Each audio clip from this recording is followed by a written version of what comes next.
各位老师哦，那我们，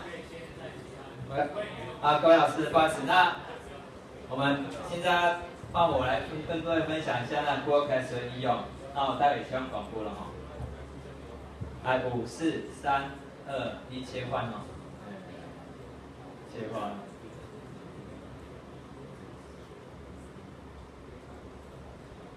因为这是，可能是跟大家简单介绍就好，可能没办法让大家操作了。那 Google Classroom 先看看简报，待会有手机可以把它先拍下来哈。因为我看很多视窗我本来想用那个现场直接广播我的那个平板跟手机的界面，因为底下这3个界面不同。因为它这个网络是内网，没办法用，一直找不到，所以我用 TeamViewer 的方式连到了笔电。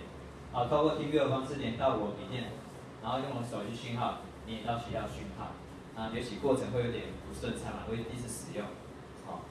如果不顺畅的话，可能改简报说明。先看他们简报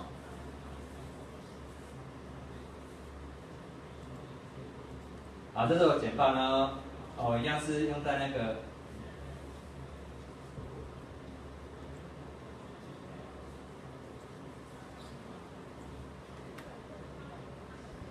好，应该我还切换一个账号，所以它会再来那个会点停顿一下。这是我简报。这简报是一个 Google Classroom 的一个图形。今天主题是 Google Classroom， 它图最大，代表很重要，所以我今天讲。那 Google Classroom 的话，一般来说我们把它必要先准备。第一个，学校你要教育的账号，如果是一般账号是无法记录的，这是身为教育工作者的一个福音而且不用钱。如果要收费的话，这个平台值不少钱。一般以他们来计算的话，至少10万起跳吧。如果以泰森斯来计算的话，那么可能一个月可能是10块美金，把它包起来商业化的东西。然后我们 Google Classroom 的话，在2014年，在2年前的9月份正式开始。途中不断演化，不断进化，越来越趋近于更完善。那 Google Classroom 的话，它有一些核心的一些相关 APP 使用，这是我们相关核心 APP。那它 Gmail， 依赖开创课程的话它以 Gmail 来做个中介点，来通知学生开课、缴作业、提醒。它也接 Google 日历。你在出任作业，你设定截止日期的时候，它自动会放在日历上。如果当学生做连结的时候，它推动提醒。还有一个是 Device 左下角，当你使用 Android 系统的时候，你必须按这个装置政策，让它来接受学校的一个 Google 的一个网域的政策管理。你就可以做远端的一个硬体资料清处理控制，甚至 APP 安装，远端都可以使用。这属于一般老师跟学员用到的地方。最重要的就是我们 Google 云端硬碟使用。Google 云端硬碟不只是一个云端硬碟，它有时候应用程式，比如说做简报、做文件、做试算表等等。一般常用的 Office 功能它都可以解决。其实 Office 功能很多，我们只用1-2层。那 Google 的那个文书功能的话，也接近微软大概7-8层了。其实我们用1-2层也够用了。除非你真的要做非常豪华的。如果非常豪华的话，即使是 Office 在不断的进化，也是很多问题。像你从2003、2010、2013、2016，像我们学校老师都有2003，在出考卷总案的时候会乱掉，有没有注意到？所以我们用一般正常的常用就可以了。那如果要比赛的话，我可能还会用 Office 那正常上课的状态来说的话，不管哪一套都够用。像那个 OpenOffice 等等，都可以用。然后最后我们可以它可以跨平台，什么跨平台？它只要你可以上网就可以，你就要 Google Classroom。什么可以上网？我建议使用 Chrome 浏览器。Chrome 浏览器的话，它是浏览器嘛，只要手机、Mac 或者是 Linux 系统，只要有浏览器，只要 Chrome 浏览器的话，都可以接引到我们的一个 Google 服务，会比较没有问题。如果说你用其他 IE 的话，它有些 Google 云端一些的功能会卡的，或者不顺畅。好，那我们看下一张然后为了是要使用 Google Classroom 这是异化的东西，我把它弄成3个东西。第一个经济，第二个呢就是它非常的简单，第3是非常有效率。怎么说这3个呢？它有多简单？这 Google Classroom 的话，在2年前我们学校老师我们跟他讲，他自己会用。那就蛮简单的。好，那另外一个是我们常用它 Google 服务，所以我们在转换成教学用途的话，我们做教育训练的会降到最低，也不是说不用啦，还是要教你简单的一个教学使用方式。那机器的话，我们可以经常实战使用，将所有作业教材放在我们的Classroom里面。那一小作业的时候，也可以直接在上面使用，那是非常快速的。第一个免费嘛，这是最节省的。当然是要买东西啊，比如说你要买平板，不用用手机等等，我要基础的设施。但是你可以免费这平台的接字是非常经济有效的。同时，它收作业、批改作业、批改成绩全部在线上完成，整速非常快速。我们以前缴纳作业的时候怎么办？自己叫老师去收。当你喊叫去收的话，可能马上一节收完吗？不可能，可能一天。混一点的那个班级的话，可能2、3年收齐。而且你要去做什么一个小单词，或者说谁有教谁没教，今天Google Classroom不会，他马上就你教的时候，马上就通知你，所有的统一图表，几人缺教，几人有教，3角交日期都可以，这是非常方便的。还有一个遇到一个问题说，老师我成绩几分？那你就拿成绩单打开来看，太麻烦，不用 Google 是有成绩评分表，还有回馈表等等。记得打开你的只要有网络的地方，有可以上网的工具，就会查你自己的成绩。这是非常方便，所以我觉得是非常有效率的一件事情。这种东西让我们老师可以节省传统一些复杂单调的一工作。当然我觉得有些还是要必备的，因为在现阶段说用电子化来说还是有点困难度，我是必写，可能是有部分用这来取代。所以说我觉得用Google是非常经济简单而且有效率的。那我们Google这种特质一样，它的特质是，比如说像我们。它可以合作共编 ，Google 云端一点可以2个一起做，3个一起做，就是所谓的合作学习，对不对？然后我们在Google时还可以合作备课，在一间教室里面可以加入2个老师、3个老师。然后我曾经看过一个学校，南投的那个成国小，他论文就是用Google时来做论文，他讲说分组的学习，指派小老师来开课程，把它5个一群，那老师呢也在旁边看。我们老师只要看4个群组里面，就可以知道，学生做什么事情。以小老师当做一个Google的一个引导者来做这方面的教学，我觉得蛮方便的。都是合作共编，不管是学生合作或者老师合作。目前最新的是有一个叫做跨网一个选课，这可能网管可能需要麻烦一点，可能要做一些网络的设定。以后也许是启英高中跟南投的学校来做合作备课。那个是很棒的一件事情。然后同时你一个人想课程一起想一起带就很偷笑的。如果很多人来想的话呢，是轻松许多。记得大家的一个分享的力量的话，我们在备课会节省很多的时间，我们会专心于教学上就好了。第二是云端管理就不用讲，云端管理就是 Google 所有都在云端处理。不管成绩表要作业分享，线上即时的。那今年我介绍一个讯就是有 Chromebook。那因为我觉得平板、笔电都各有它所长，笔电可以带着走，可是稍微大一点；平板呢，书就麻烦一点。那手机呢，屏幕有点小。那我最近有学校想要采购Chromebook可以折叠式的，具有平板的功能，也具有键盘功能，也具有那触控功能，就可以随时带着走。这个都很难抉择，所以我今天带3个东西。第一个是 iPad 平板。第二是我的就业手机，第三是我 Windows 笔电，我已经放到桌上，待会给你看一下它3个呈现的画面的一个效果。这都是 Google 是可以完成它所有的服务，非常方便。但是你如单纯 Google 使用的话，可能就不会页面很强大了，可能就单纯收发作业。相关的像 Google 文件新增的话，可能需要花个几个时间去导入，这比较麻烦。像我在学校的话，电脑课是国一。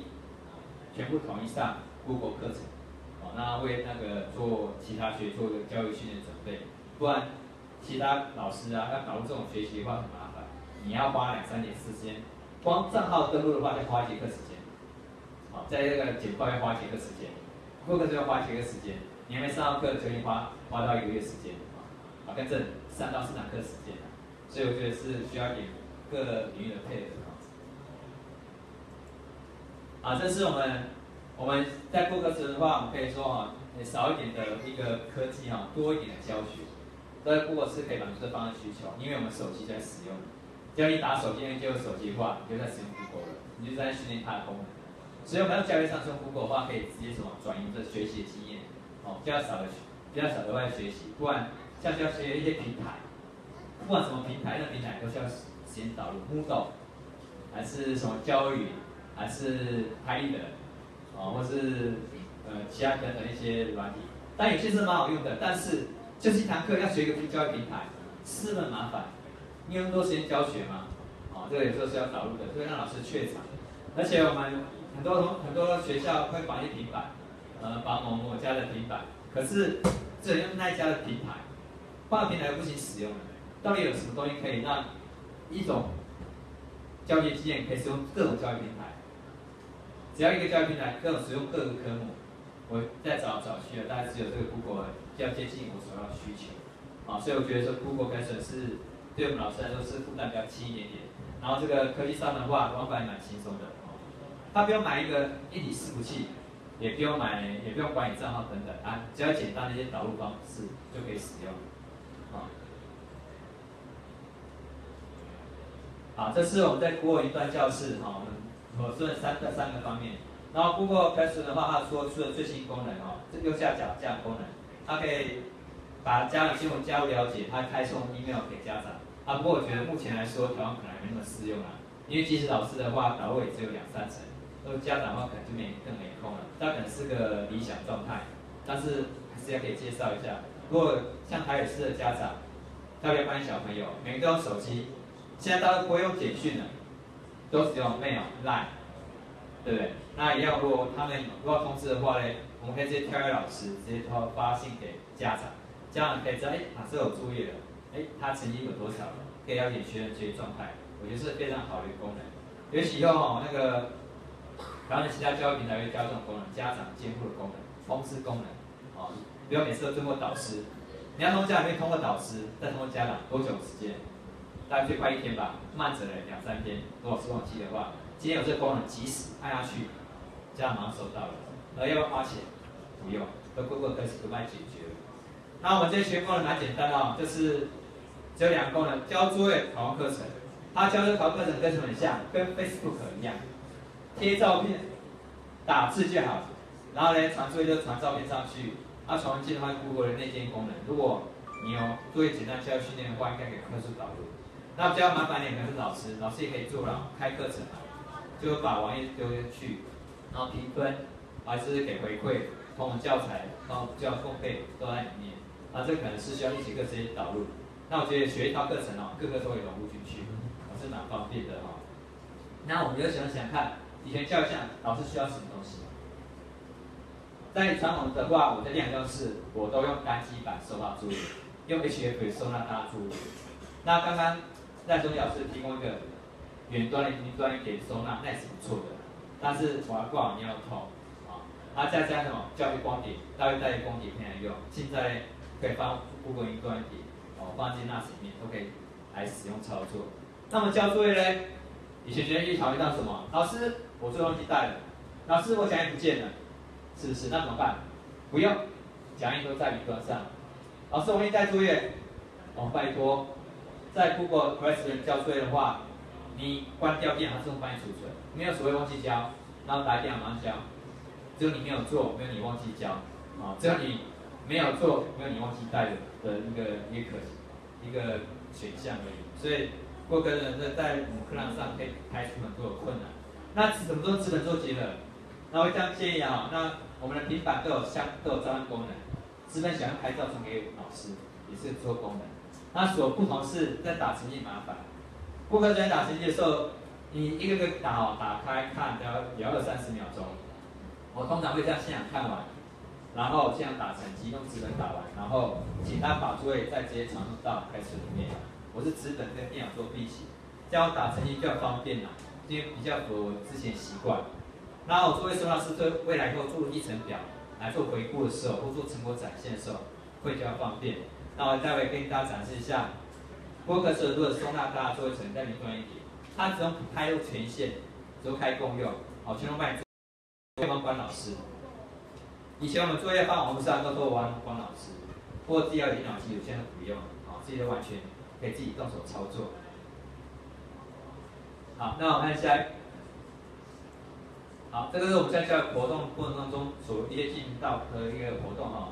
那我们把它定位成这几种，这是我们拿头一个国中刘俊老师他归纳起来的建议课程。老师建议课程呢，学生呢浏览课程，对不对？浏览课程里面讲义、PDF、影片、YouTube， 或是教育光碟都会导进去，或者下载程式等等，都可以在里面看得到。第二，开放讯息。开放讯息的话，学生可以在这个我们的课程里面留言。像脸书一样，然后号召一些事情，就讨论什么班游啦，或是一些班会记录讨论等等。那有时候学生在上个传统教学，不是每个学生都敢发言，那怎么办？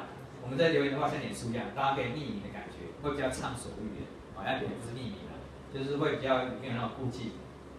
然后第三是开放留言，开放留言的话就是可以让老师开一个主题。让大家讨论一个课程等等，好，我们批改作业要线上来执行，然后批改作业可以给他一点回馈等等。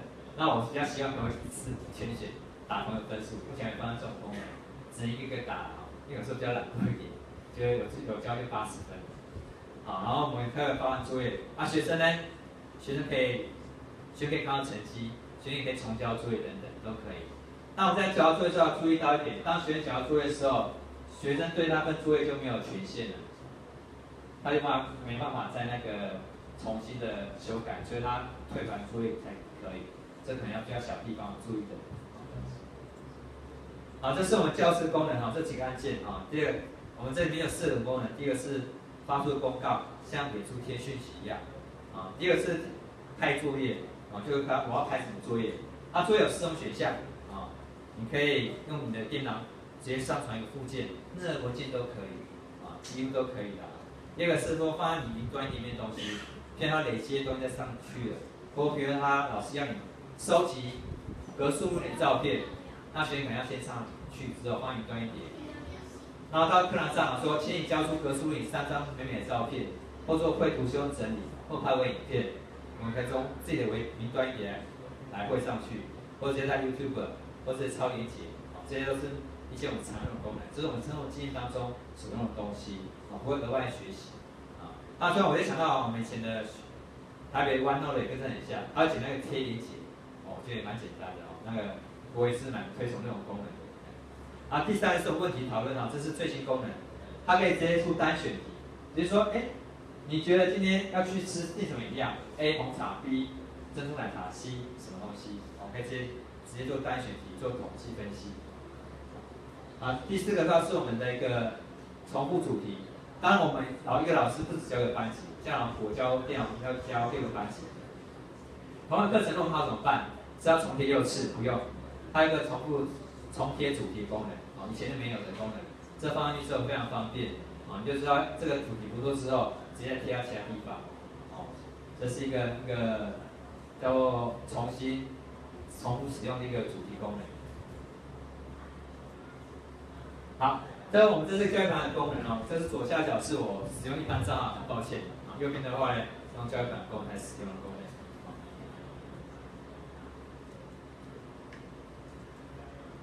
好，这学建议课程，那我现在就切换一下那个荧幕广播到我听录里面。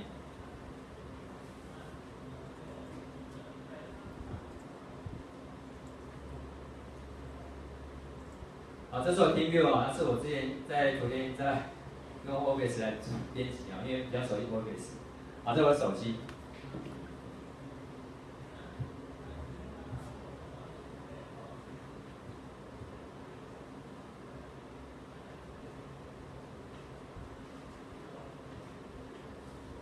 在手机界面上说左上角地方可以看到一些选节课程我们待会可以感觉一下跟那个它的桌面的跟桌界的界面的差异性，其实我们还是有点差异如果是网页版的话，功能比较详尽然后我通常会上课的时候准备笔电，然后配合平板来上课。然后学生的话，手机的话在考虑当中本来想要考虑让学生开放手机来上课，我觉得不太好这是我们这个画面。那我们这个课程的话，我导入界面，你看开课程之后。它会自动融入这日历里面。它按照班级整理的日历，然后我们看日历左上角这里，你不用说这边开课程一个作业，自己再选择哪边有什么课程，不用，这边都有啊，选择起来。有很多日历，所以我就。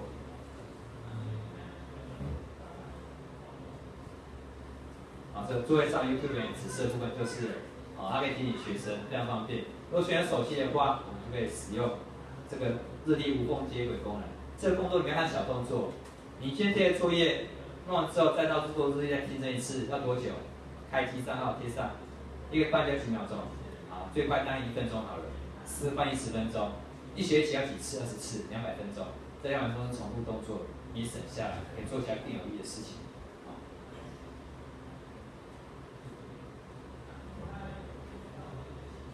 这是我们这是老师是英文老师，他我们做一个合作备课啦，然后还有一些附件等等，他用的功能是比较单纯功能，有类似玩弄的感觉，又宣告一些事情，然后放一些附件，让学生知道哪些有什么东西，然后参考一些艺术的工作。那他是属于美术老师，然后我跟他口头上讲一下，然后自己操作的，比其他平台上比较方便导入。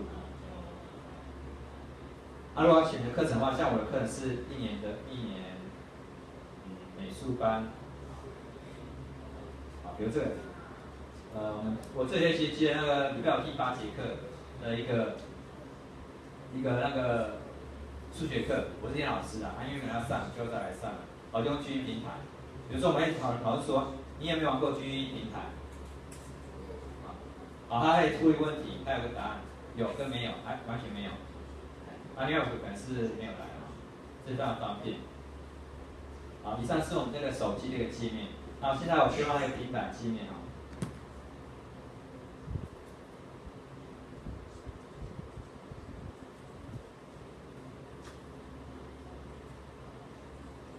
以上是 iPad 平板界面。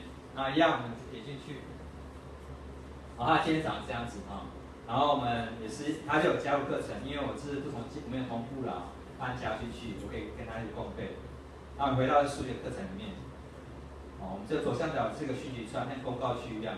我们会直接在平板里面直接新增讯息比如说开一个问题给他，问题有2种，第一种是简答，一种是简答题你可以给他一个心得比如说你新拿到我们这一课影片有什么心得，来贴上去。那你可以使用表单功能也可以。另外一种功能的话呢，是单选题、选择题。比如说我们要今天午餐吃什么东西，或是去班游地点来选择，这样非常方便。而且答完之后我们要帮你统计。传统的话，我们可能老师讲解，然后再用手指来算，对不对？当然打字可能稍微快一点点，所以问题就是简短问题比较好。如果说在考试的话，建议用表单的方式来做，会比较适合一点点。这是我们这个一个平板的画面。那我们之前我是教2年级的课程看一下，2年2班好了。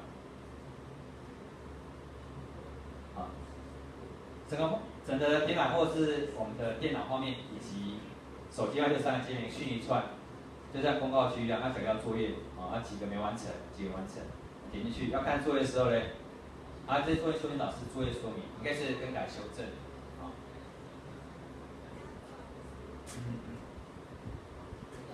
因为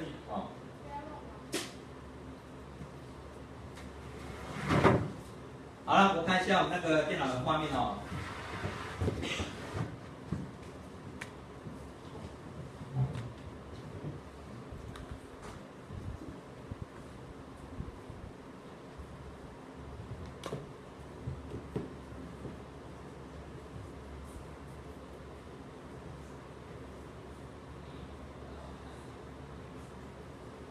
这电脑画面的话是在桌机刚才一个数学课程，这是我这边本地画面是一样的东西，感觉是见得很一样，对不对？但是还有点细微不同像我们这边关于这边，我们可以加入其他老师合作备课，对不对？然后这边可以放什么东西？可以放一些我们的教学光碟奖励在里面，来做典藏功能，我们一起读一遍的东西。或是一些长的素材在里面。你会点击进去哦，它直接点击到 Google 云端一点。你有可能在课堂上开课程，因为在放到云端一点这样做嘛，传统是这么做，很累很麻烦，5个半要做5次，还要开权限，虽然很简单，但是一样这是枯燥乏味、无聊的一个动作。今天开始我帮你解决了，这边所有东西它动态成立，过往的时间的历程都有在里面。哦，每个课程的话都在里面。有时候我们看一下，美术班课程，啊，这没有，这新的课程。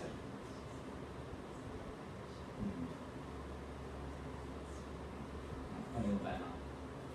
你每开一个课程的话，它有放个，它作业中导里面，每个都有来自于谁，这些东西是很麻烦，今天都帮你解决了，你不用再管理它的权限，它帮你整合在一块，那也不用靠网管，而且只要当然都有先决条件，学校那个非常非常通畅，所以建议学校装2条网络，一条学网嘛，一条中华电信，还可以的话再用第4台的东西。那像台北有个仁爱国中蛮厉害的，还搭配4G 网络，还有4G 供应这一整个班级，它直接就是加一个外地电源的东西，我觉得蛮特别的。所以我觉得Google是非常好用，它只能收一些功能。然后最后简报的话，我快浏览一遍因为我本来怕说今天网络不通畅没办法广播，我可能后面加一些简单的简报功能一个介绍。然后这个简报你可以把那个网址抄去，稍微看一下就可以了这是我们今天刚刚讲的一些功能，就像是代管等等。这是我利用资讯素养，因为电脑老师做资讯素养的一个作业，所以用开始里面找到作业，1个半就够了。还有这个社团课程，这非常方便，整个画面就完成。它最特别是收纳作业很方便。学生的话，线上即时完成，你不用再像以前一样，教师下课帮我收作业，明天放我桌上，没有交的话，下礼拜还带来。因为电脑会1块才见一次面，对不对？整个作业收到作业时间会收非常久的时间。最后我们后面提到一些 Google 可能用到一些功能。当你开作业的时候，开自动通道的 Gmail 里面，这是我们学校一个 Gmail。在学校影音平台的话，我们常会拍一些影片放上去，像拍5个影片，做影片编辑过程，可以跟这个 Google 做搭配使用。尤其毕业到了，或者重大节庆到了，都需要影片。这个公共形式它连接上去操作把你汇成进去了，不用想，这样给它加进去，把自己加到自己地方，在云端硬碟使用，都用到一些 Google 常用功能。这些东西都是你会的话，可以直接引用到 Google 里面来。这是一个协作功能，大家最重要的东西一个人做是可以很快速，但比较孤单。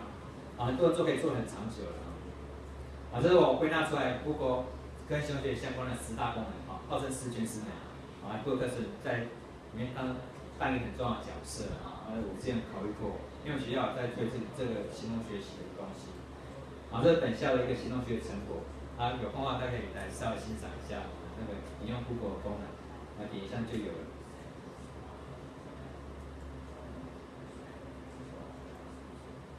以上是我的分享报告，谢谢各位。